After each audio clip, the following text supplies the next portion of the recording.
जय गुरुजी, शुक्राना गुरुजी, अनंतम अनंतम शुक्राना। प्लीज़ सत्संग को पूरा सुनिए, ध्यान से सुनिए, लाइक कीजिए, कमेंट कीजिए, शेयर कीजिए, सब्सक्राइब कीजिए। गुरुजी के मंत्र जाप के साथ ही मैं अपना शुक्राना सत्संग शुरू करने जा रही हूँ। जय गुरुजी। ओम नमः शिवाय। शिवजी सदा सहाय। ओम नमः शिवाय। गुरुजी सदा सहाय। जय गुरुजी, जय गुरुजी। देखिए सूरज जी, जैसे ही मैंने जय गुरुजी बोला, मैं अपने कमरे में ये पेड़ पोड़ बाहर दिखते हैं, बाहर का दृश्य। तो जैसे ही मैंने जय गुरुजी बोला और 2 बटरफ्लाइज मुझे ब्लास्ट कर गई। जय गुरुजी, शुक्राना गुरुजी। गुरुजी ने सत्संग पहले होने से ही दर्शन दे दिए अपने। जय गुरु महाराज की जय। आप भी करिए मेरे साथ, गुरुपा की जय। I love you गुरुपा। हाँ जी, आज गुरुजी का ये संदेश आया है कि अपने माँ बाप की सेवा करो, उनका ध्यान रखो। मेरी पूजा करे ना करे इस टाइम कोई बात नहीं। जब आपके माँ बाप परेशान हो या आपसे दूर रहते हो तो उनसे बात कीजिए, उनको दिखाइए कि हमें आपकी बहुत चिंता है और सच में है। इसलिए दूर बैठे व्यक्तियों से भी हाथ जोड़ के प्रार्थना है कि अपने माँ बाप का ध्यान रखें, उन्हें फ़ोन कीजिए। राखी से पहले उन्होंने ये बोला कि अपने माँ बाप की चिंता कीजिए और उनके आगे जुबान नहीं लड़ाइए, उनका आशीर्वाद लीजिए। और वो थोड़े थोड़े किसी के बीच में पेरेंट्स जब बीमार हैं उनका हाल पूछें और उनके सेवा करें। वही उनकी सबसे बड़ी ब्लेसिंग्स होगी। हमारे गुरु महाराज जी की संगत जी, आज का यही संदेश था। मैं ये प्यारा सा संदेश आप तक मैंने गुरु महाराज जी का पहुंचा दिया। दूसरा संदेश ये आया है राखी के दिन भी कि अपने बच्चों की केयर करो। जो छोटे बच्चे हैं, जैसे आप उन्हें पार्क वगैरह घुमाने लेते हैं, कुछ दिन अकेला ना भेजना। पता नहीं क्यों गुरुजी ने संदेश दिया है। आप अपने साथ उनको जाना, लेके भी साथ आना, और ले भी जाना और लेके भी साथ आना। समझ रहे हैं संगत जी? पता नहीं इसमें गुरु महाराज जी की मतलब आपको अलर्ट कर किस लिए कर रहे हैं, आई डोंट नो कि क्या उनकी राय है इस बारे में। बस उन्होंने ये कहा अपनी संगत तक मेरा ये संदेश पहुंचाना कि बच्चों का अपने ध्यान रखें। कहीं घूमने जा रहे हैं तो साथ ही लेके आ जाओ, पीछे से अकेला ना छोड़ो, और ना ही इधर मतलब अपने खास ध्यान रखो बच्चों का। ठीक है संगत जी? और गुरुजी ने कहा है इस पावन पवित्र त्योहार को, राखी को आपने बड़े ही सच्चे दिल से बनाना है।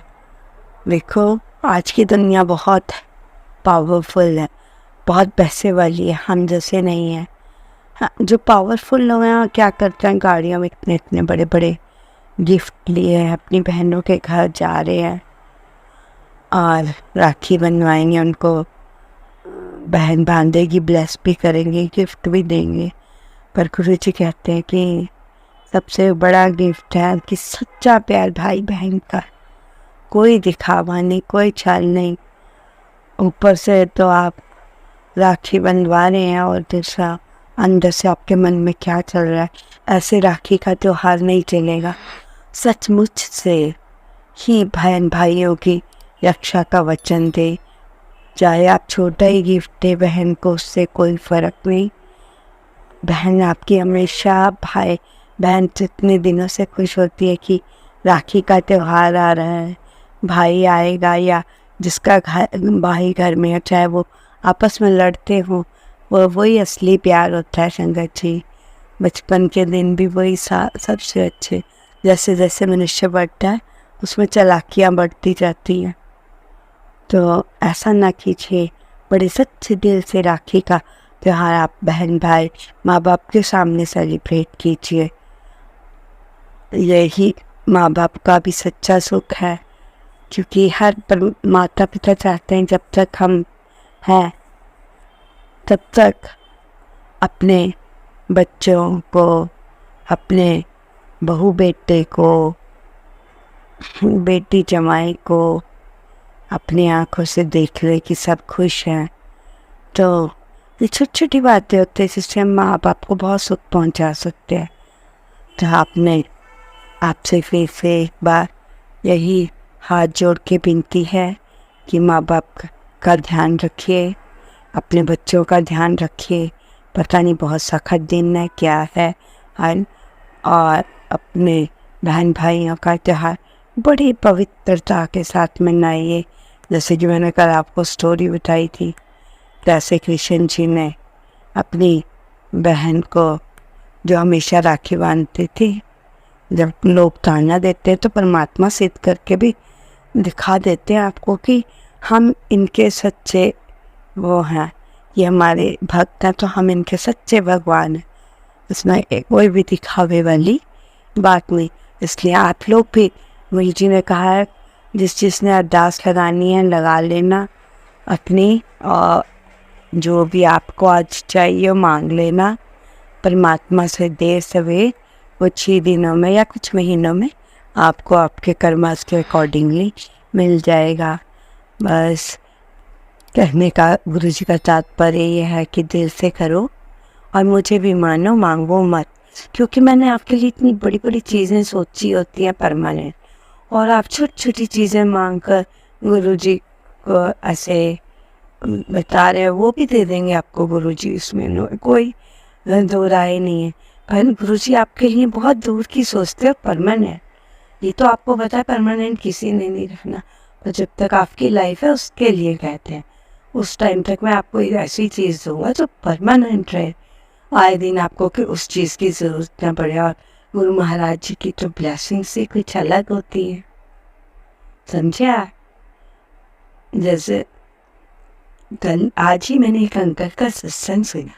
उन अंकल ने गुरु जी से कहा, गुरु जी आप कहते हो मानो मांगो माँ, ठीक है, पर मैं क्या करूँ, इंसान हूँ ना, फिर मैं मांगता हूँ आपसे, है ना। संगत जी, उन अंकल के साथ पता आपको क्या हुआ? जब अंकल के पापा उनको इस दुनिया से छोड़ के 2023 में चले गए, तो थोड़े ही दिनों बाद उनके और बहन भाइयों ने उनसे मुंह मोड़ लिया, रिश्तेदारों ने भी मुंह मोड़ लिया। इवन माँ भी अब इतना नहीं कर रही थी। माँ भी अपनी बेटी और दूसरे बच्चों की बात सुन रही थी। इससे गुरुजी वो ना बहुत परेशान थे। ध्यान से सुनिए इस बात को। तो वो बहुत परेशान थे। तो उनको किसी ने कहा कि उनके दोस्त ने कि मैं गुरुजी को मानता हूँ, तू भी मान, तेरे साथ इतनी मुसीबतें आ रही हैं। और ना तो ऐसे ही फिर भी मैंने कहा चलो अच्छा मैं भोले का भक्त हूँ, ये तो वहाँ शिव है, मैं इनको भी मान लेता हूँ। मैं तो ऐसा हूँ नहीं, मैंने तो सबकी सहायता की है। पर देखिए जब समय बुरा आता है सब मुँह मोड़ लेते हैं। तो उन्होंने कहा मैं गुरुजी को मैं भी मानूंगा। अपने दोस्त को फ़ोन करा तो उनके दोस्त ने स्वरूप भेजा। तो उन्होंने गुरुजी से अरदास लगाई कि हे गुरु महाराज, मैं आपको तब मानूंगा जब आप मेरा कोई एक काम है वो अटका हुआ है, 2 साल हो गए वो अटका हुआ है, वो पूरा नहीं हो रहा। और देखिए संगत जी क्या होता है, और गुरुजी वही काम 10 दिन के अंदर कर देते हैं। वो इतने बड़े बड़े VIPs पे भी जाते हैं, अपना पैसा भी गंवाते हैं रोज दे के मेरा ये काम करा। और गुरुजी ने उसे 10 दिन में मतलब वो काम कर दिया। और वो तो इतना खुश, वो अंकल इतने खुश। और वो गुरुजी को कहने लगे मैं तो आपको आज से अपना ही मान लिया। मानता ही चले गए और वो बढ़ते ही गए। और क्योंकि उन पर गाड़ी थी पहले, हालात ख़राब। उनकी भाइयों ने ना क्या किया ना संगत जी, जो अंकल की भी प्रॉपर्टी थी, उनके पापा के भी, वो सारे लॉकर्स बंद करवा के अपने नाम नाम करा लिए। फिर उन्होंने गुरुजी से प्रे की कि हे गुरु महाराज, मेरा तो सब कुछ इन्होंने ले लिया। गुरुजी ने वो काम भी उनका कर दिया, सारा कुछ ठीक कर दिया, सब कागज वागज ये वो प्रॉपर्टी। तो मैं आपसे यही कह रही हूँ संगत जी, दिल से अरदास लगाइए गुरु महाराज से, हो सके तो ब्रह्म मुहूर्त में लगाइए। ब्रह्म मुहूर्त मीन्स 4 बजे से होता है वैसे ब्रह्म मुहूर्त। कई बार गुरु जी कहते हैं 2:30-3 बजे भी आप उठ के अगर सत्संग कर लो, 5:30 तक के बीच में अपनी कोई अरदास लगानी हो तो लगाओ, क्योंकि उस टाइम ना ब्रह्मांड में जो शक्तियाँ होती है वो आप बहुत कम लोग जगह होते हैं, वो आपकी इच्छा बहुत जल्दी वहाँ पे पूरी होती है। तो मैं भी आपको यही सुझाव दे रही हूँ, हो सके तो ब्रह्म मुहूर्त में, नहीं तो जब आपके पास टाइम हो तो आप कीजिए। ऐसे हमारे गुरु महाराज ने किसी को भी किसी चीज़ में बांधा नहीं है। इसलिए जय गुरु जी, शुक्राना गुरु जी, अनंतम अनंतम शुक्राना। जय गुरु जी। सबके माँ बाप की रक्षा करना, बच्चों की रक्षा करना, सबकी अरदास पूरी करना, सबकी झोलियाँ भरना। जय हो मेरे मालिक का जय।